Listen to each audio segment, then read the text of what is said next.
Hello, everyone, and welcome back to the Awaken Your Souls Journey podcast. I'm Angela, and I am thrilled and delighted to have Liz Fiddler Mergen here with me.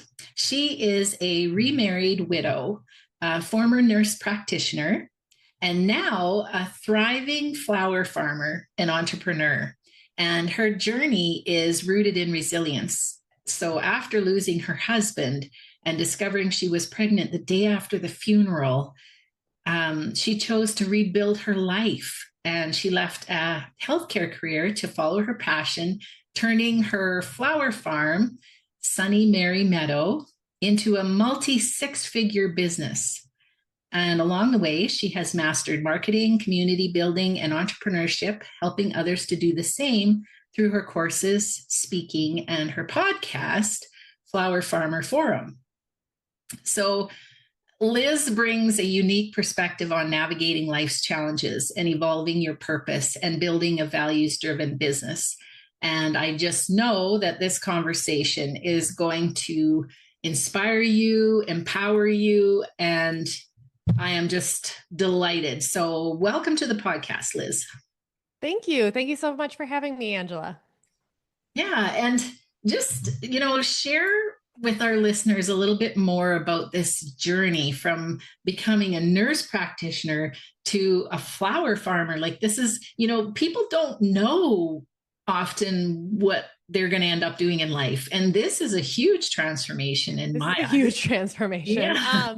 Yeah. No, thank you so much. And, ultimately, I have to say that what I'm doing now as a career, it's so funny because I spent my teen years, my 20s, just doing everything that you're supposed to do.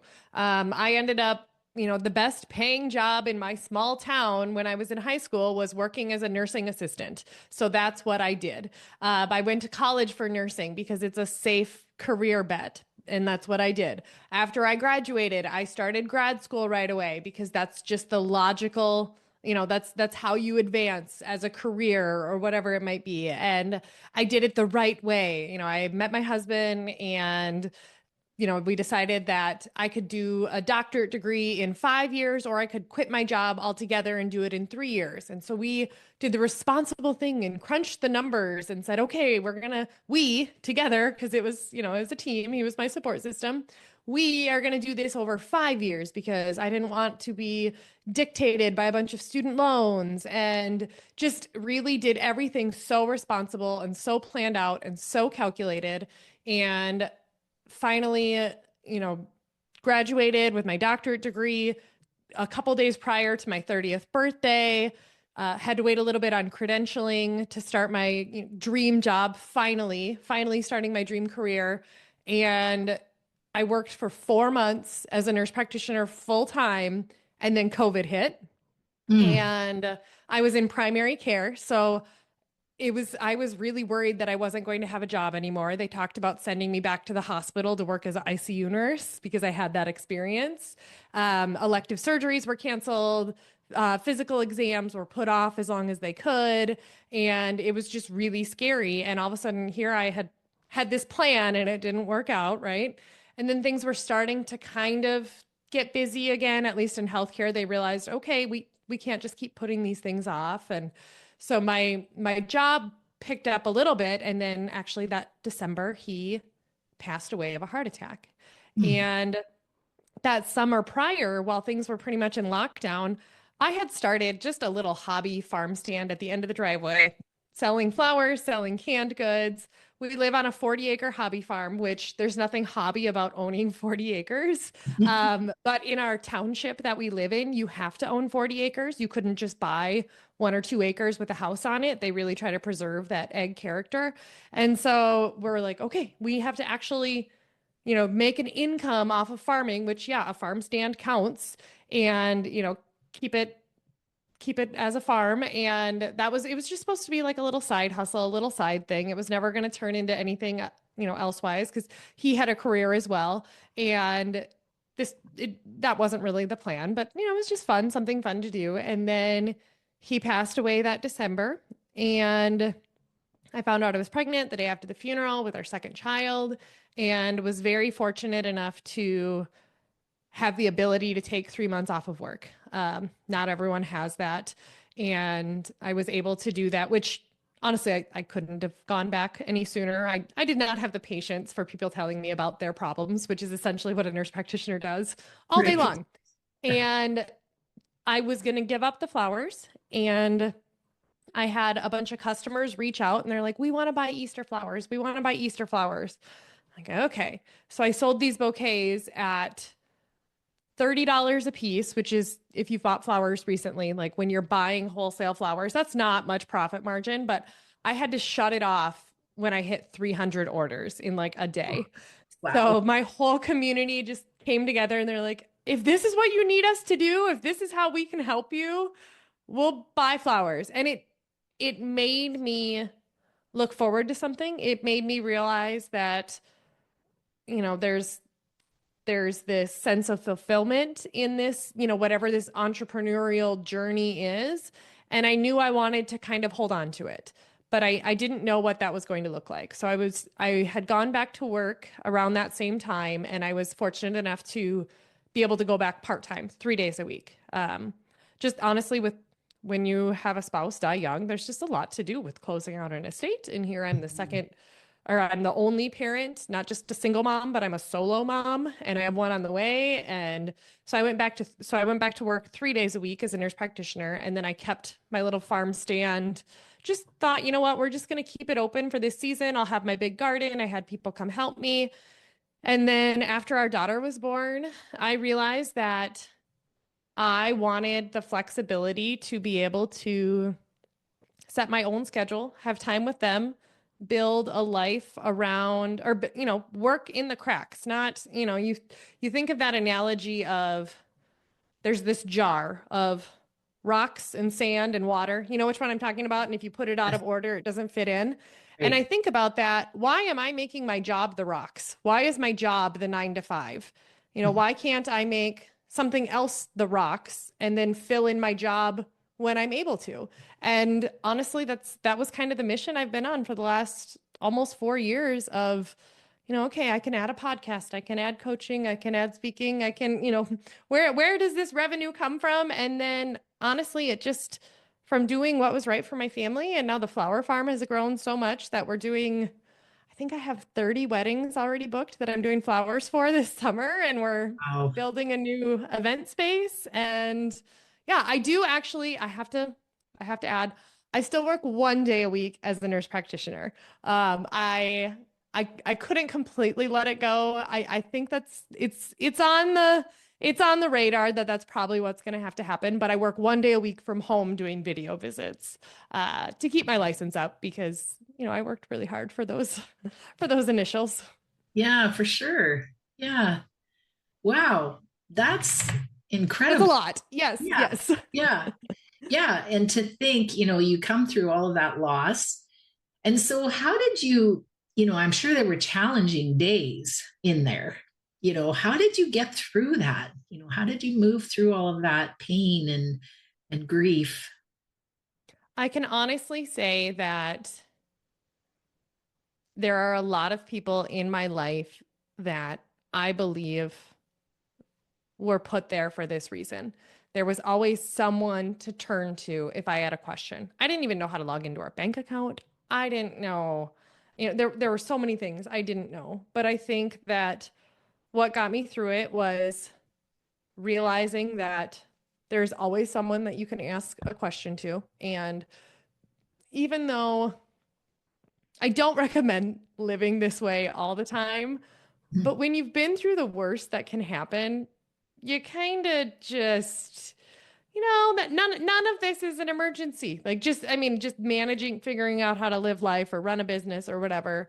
But I can honestly say with the love that I shared and the life that I shared with my late husband, Josh, I know that he knew how much I loved him. I know that he was happy. I know that he died a very, very happy person, a fulfilled person. we had a conversation the week prior to him dying, and it was just one of those, you stay up late, our 3-year-old's in bed already. And I remember asking him, what would you do if you won the lottery? And he literally said, he's like, I'd probably just retire early, but I like my job, so I keep working for sure. And like I like my car. He couldn't even think of what he would spend the money on. He literally, I'm like, okay, we win $10 million. Like, what would you do? Like, dream big. This is fun. Like, what would you do? And he's like, I don't know. Like, he couldn't even think of anything to change his life because he was so happy. Yeah. I told him I'd quit my job right away. But I'm like, I like it. It's fulfilling. Like, if I have to do something, I guess that's what I'll do. But I'm going on vacation. And he really didn't even want to change his life. Wow. Yeah. So there's a lot of comfort in knowing that, yeah, he lived a fulfilled life. And also, that he would know that, that he would want you to be happy. And so, you've found a way to do things that you prioritize, which is important to you, which I think is amazing. Like that whole analogy about the rocks in the jar, that's profound because, what are the rocks?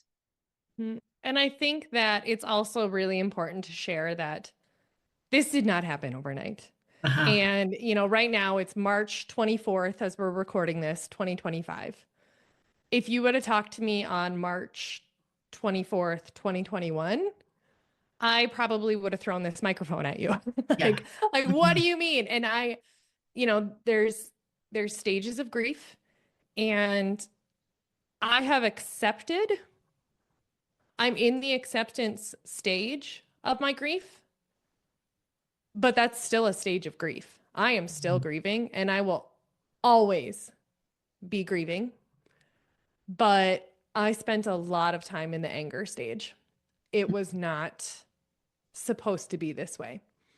But where I think I was able to keep moving forward is that I was, in a weird way, thankful. He died of a heart attack unexpectedly. And that's definitely hard because there's a lot of unfinished business. I say, he knew I loved him. I knew he loved me. If I could have an hour of his time, I'm going to drill him with questions like, where do you want Vidalia to go to high school? Because we, have different options. Or like, I'm going to ask him some of those logistics questions. I'm like, I'm not going to waste time being like, I love you. Because I know he knows that I love him.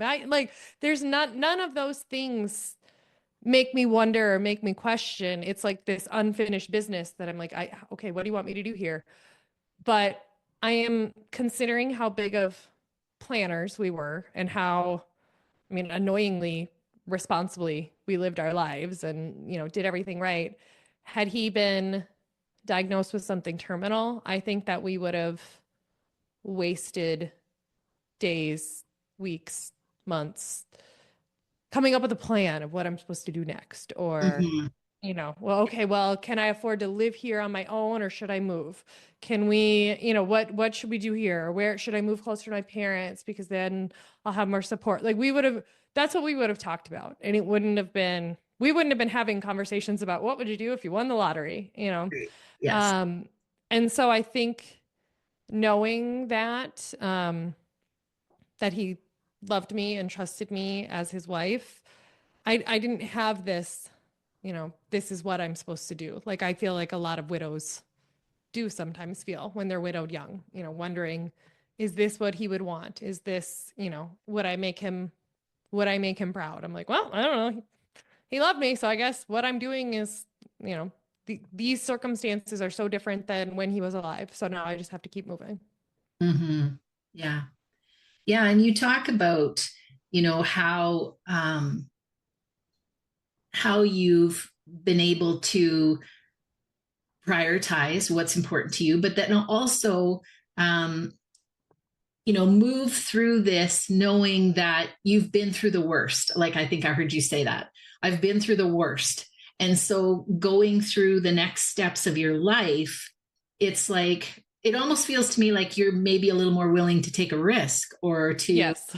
And in fact, I am remarried now. And I will say I mean, to be honest, he definitely helped me through my grief a lot. I was still, I look at him now, I'm like, Brent, why did you start dating me? Like, I was so angry. Like, you had to put up with a lot. Like, that couldn't have been pleasant.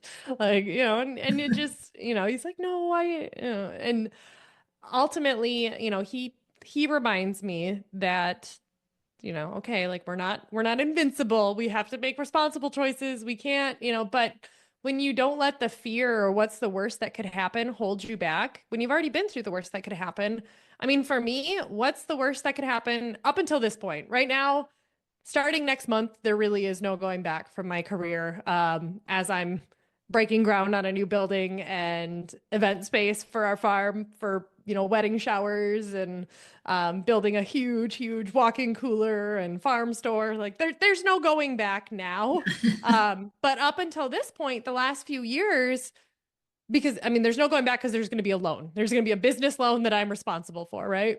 But up until now, it's like, well, as long as I'm making, I set goals every month or every quarter for, okay, I need to make this much money to replace my nurse practitioner income. And as long as I'm doing that, it's fine. And again, worst that could happen, I guess I go back to being a nurse practitioner. I keep my license. Like if that's the worst that could happen, it's still not a terrible career. So it's just, what is the worst that could happen and how long would it take me to recover and how long, and, like I said, now pretty soon there will not be that, I can always get out of it, but it's, we've made a calculated decision and it's been years in the making and it's what the business needs to continue to grow. But I feel like when you look at, the recovery time or what has held you back, or, I think back to stressful times in my life, nursing school, taking my RN boards, nurse practitioner school, taking those boards,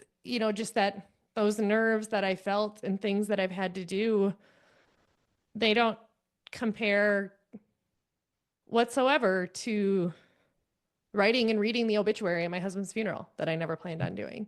Right. You think about, people are like, how did you do it? And you think about times of stress that you've been through, or even right now, I'm remarried and, this is something super personal, but it's still grief.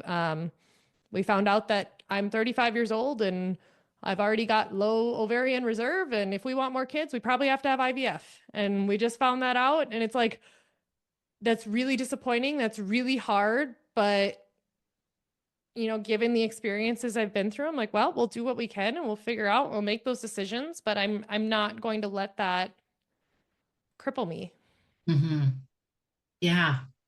Yeah. And it really is, a choice. And what you're going through is grief as well. We all know that's the process when you something happens that you don't expect or it doesn't turn out the way you would like it to, it's like a loss.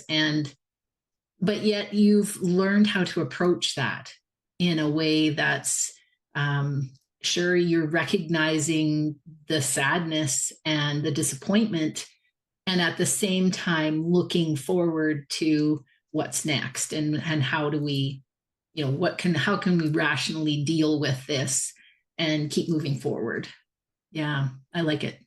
Mm-hmm. I think that it was probably 2 years after he died that I started, my new husband and we were talking about getting married, and things were going well. I realized that, I mean, it's been 2 years actually right now since I quit my job at the clinic and, dove into this business full time. And like I said, it wasn't without its stress, but just, kind of realizing, where do I want to go with this grief? And I actually started a different podcast called Bloom and Grow, and I interviewed a lot of different nonprofits and tried to give a voice to the behind the scenes of why that was created, because I went through a little phase where I thought I needed to start a nonprofit in memory of my husband or something, how do I do this? How do I make sense of this? And through the help of my therapist, which I will say that's been huge.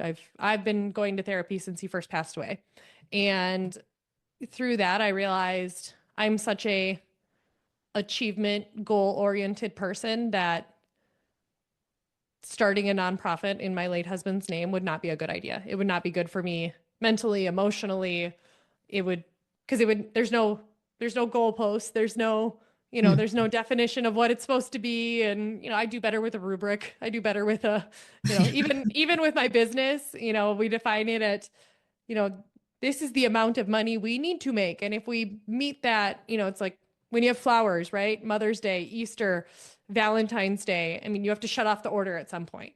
Like 3 days prior, okay, we're done. We're not taking any more orders, because you could still do them and burn yourself out, but but then you'll have to take 2 weeks to recover afterwards or something like that. And I started interviewing other people that had been in the grief space. And to me, I thought that grief was death. And I realized through the people that I met that I was grieving. The loss of my husband was bereavement, the death of a spouse.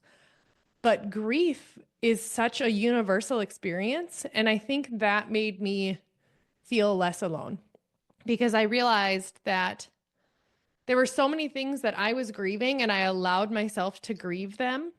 And it just helped me relate so much more to other people in the fact that, I'm in some widow groups on Facebook, and I've never been real active in them, but, people are posting young widow problems, right? And, hey, I need advice on this or whatever. And some of them are, oh, I found out he was cheating. And it's like, okay, I don't have those problems. But some of them are very, just mad at, a lot of people going through the acute anger stage. And it's a common thing that people get upset if someone tries to compare their divorce to widowhood.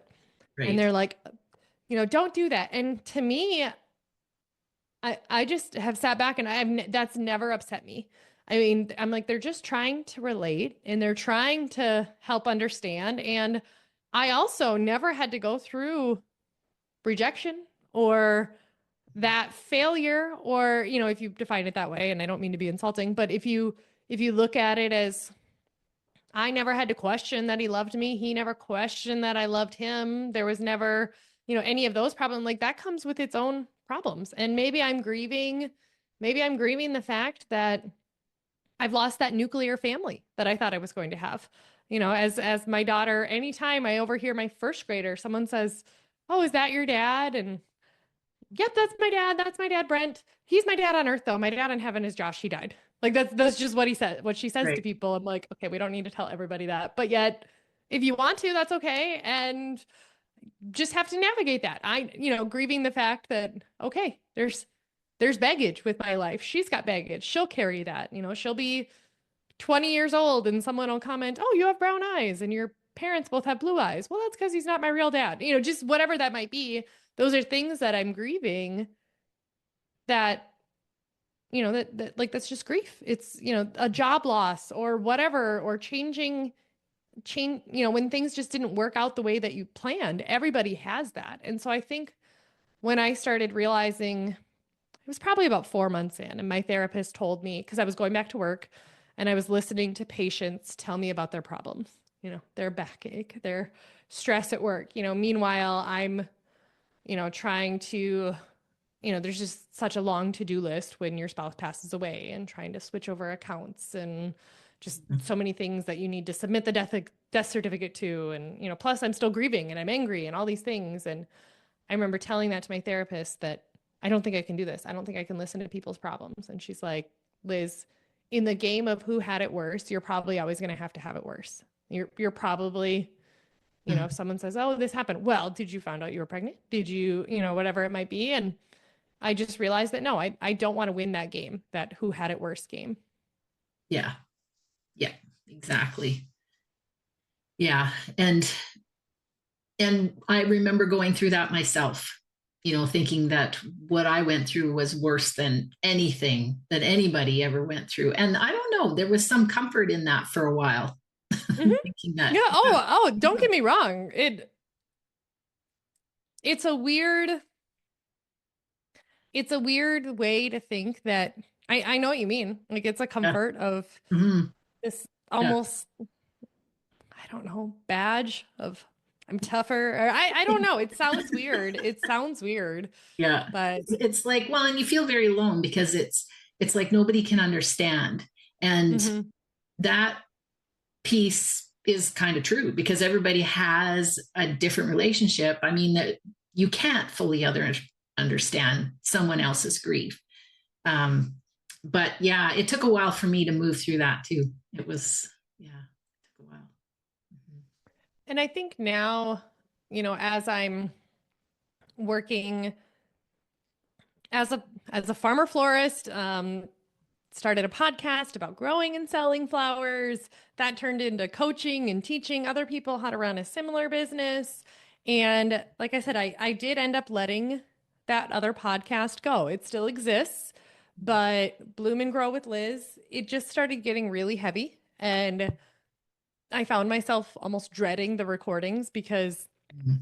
these are people who are probably really moving through their grief as well. And then we would both go back to those early days and then we'd both be crying. And it was great connections, but that's just not where I'm at anymore. And I'm writing a book, and actually I've written it. I'm going through rounds with my editor right now, and it comes out a year from now. But I went back and forth. First, I wanted it to be insights of, a young widow, almost like confessions of a young widow or what this is really like. And that just didn't feel right because I was so angry, and it was written from such a place of anger that I went back and read those things I wrote those first few months. I'm like, oh, I cannot publish that or I will have no friends, or I'll get sued, or like, that's not good. And then I kind of started turning it into more of a memoir. And then it became self-help. And that's what I really thought I would do is, hey, just tricks that I've done, or, little things that I did, you know, tips for helping do that. And I changed it quite a bit, and I sat on it for over a year and a half. I met with editors who were interested, or literary agents who wanted to pitch it, which that doesn't usually happen, but they were interested in it. And Mm. I ended up ghosting them. I didn't even send it to them because it just didn't feel right. And then I realized I went to a conference called Podfest. And within the first 5 minutes, there was a speaker that said, the reason most people fail to finish their book is because they're writing the wrong book. And they said, think about if you publish this book that you're writing, what's your life going to look like in 5 years? And I realized that was my problem, is I was trying to finish this book and get it off to editors. And as much as I love coming on a podcast like this and speaking to groups in doses like this and explaining that, there are choices. I know that's hard to hear. I know if someone told me 6 months out after his death, like, Liz, this is a choice, like, I'd probably throw something at them. But eventually you do realize, unfortunately, it is a choice. Like, you can stay bitter or you can get better. And I realized that 5 years from now, I want to be still, running my farm and doing weddings and speaking about those things and talking about how I changed my career or whatever. And so that's what the book is about now. It's still the stories, but it's that space that I realized I wanted to be in. And that's okay too, that I think it's not uncommon. A lot of the grief accounts that I first started following, or other people on social media, that sounds so weird, but widow internet friends that I made, a Mm. lot of us are in the same space now. Like, I have a friend who, she started out with, it was she had a podcast called Dating After Death. And then now it's turning into a widow travel blog. And she teaches widows how to travel with points. And she's like, I just want to keep living. I just, it's just, you find the space that you want to be in. And yeah. Yeah. Yeah. It's an amazing story, very inspiring. And I'm sure your book will be really enlightening. Can you share with us, like, do you have a title or? Yeah. It's called Flowers Bloom Anyway. Okay. And it will come out March 3rd, 2026. Okay. So I'm very excited. The publisher that is printing my book is a traditional publisher that also allows me to maintain my intellectual property rights, which is huge because that's a hard thing as this is my life story and how do I do this? Um, but yeah, so it'll come out March 3rd of 2026. And yeah, between now and then, I'm working as a keynote speaker quite a bit. I've been asked to speak at a lot of conferences. It kind of resonates with young entrepreneurs. I'm big in the insurance world. I do a lot of speaking at, conferences where they talk about sometimes a testimonial of, hey, we always say the plan for the what ifs. Here's a what if story. Quite a bit of just, you can, flowers bloom anyway. Time will pass. What you do with it. Yeah. Amazing. Well, thank you for taking the time and sharing your story. And I'm excited for your book. And I know, can you tell people a little bit more about your podcast that you have now? Yeah. Yeah. Yeah. So it's a little bit, I'm not going to say confusing. It's a bit of a network that I'm working on. I'm actually working with a coach trying to dissect all of the many sectors of my business, correct? But the easiest way to find me is just go to lizfiddlermergen.com. And from there, you can find my flower farm, my coaching and podcast, which is called Flower Farmer Forum.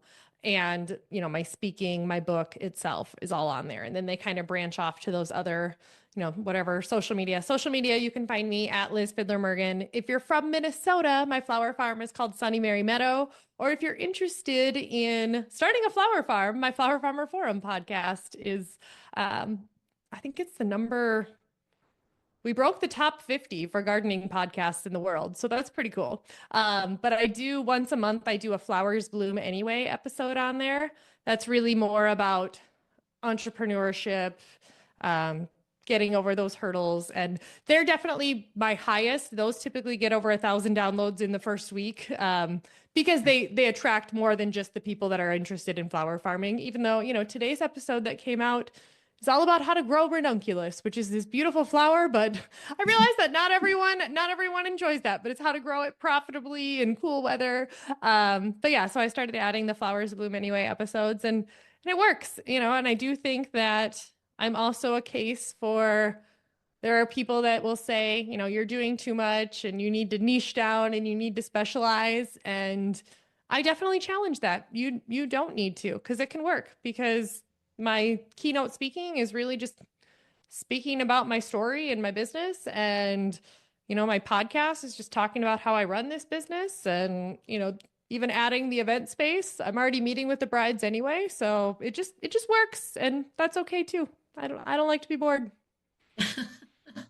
Yeah, well, and it's amazing. And I love how you say, you get that opportunity to tell your story, because I know that that is so healing. And that's a big part of my journey, is being able to tell my story and then listening to other people's stories and learning from them. So this has been fantastic. And Yes. I really appreciate it. I've met so many just lovely people, yourself included, by stepping out of my comfort zone and sharing my space. And I know that not everyone heals that way. I know that some people might not understand why I want to talk about it with a stranger, but it's the messages that I get that say it helped me keep going, or, just that community. And I actually was just working on that chapter, editing it yesterday, how really it is everyone's responsibility, like humanity and community and, giving grace and showing grace and empathy, and just how that all helped evolve. Yeah, beautiful. So thanks again. And I hope that people will go and check out your website, and all of that is there. And hopefully our paths will cross again in the future. But Yes, thank you so much. Yeah. And thanks everyone for listening, and bye for now.